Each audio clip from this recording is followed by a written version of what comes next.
nongeye kubasuhuza abakunzi b'Umunara TV.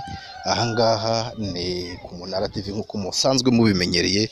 Ngewe ndi Badi umunyamakuru wa Umunara TV.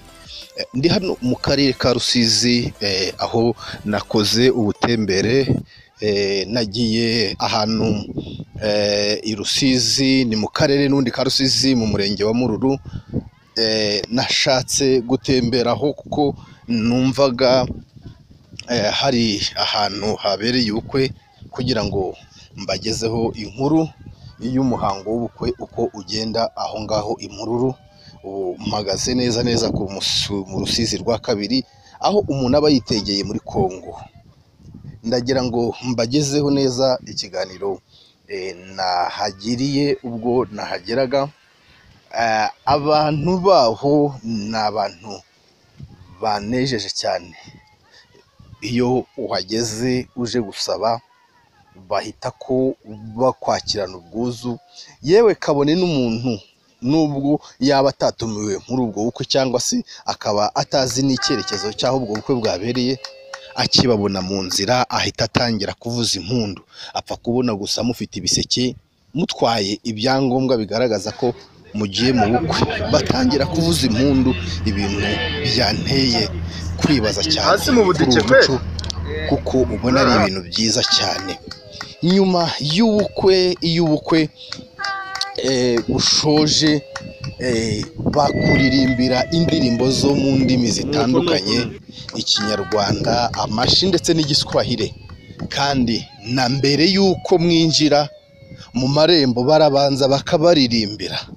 Ibintu byankoze ku mutima cyane. Dore nguko uko byagiye bigenda byose, inkuru yose uko yakabaye ngiyi uko nayibonye. Namwe nimukurikirane ubukwe budasanzwe. Murakoze cyane. Ni umunyamakuru wanyu Badi.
Aryabwa n'umwe.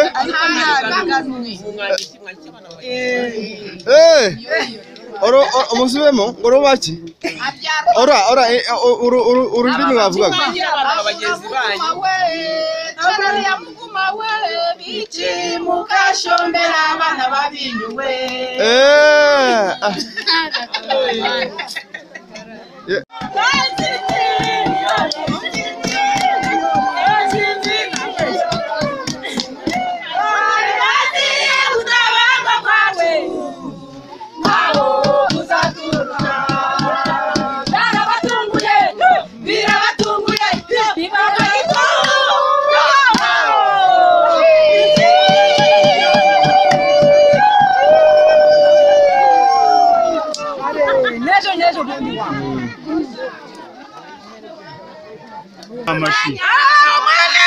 Nagire Yeye umwana nunanya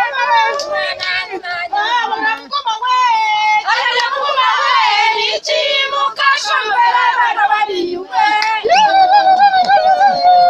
nabuza ko igiswahili rwose ko igiswahili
ngo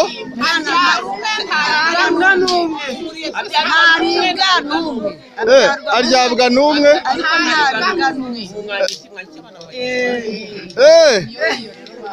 umusubemo ngo rubaki ururimi wavugaga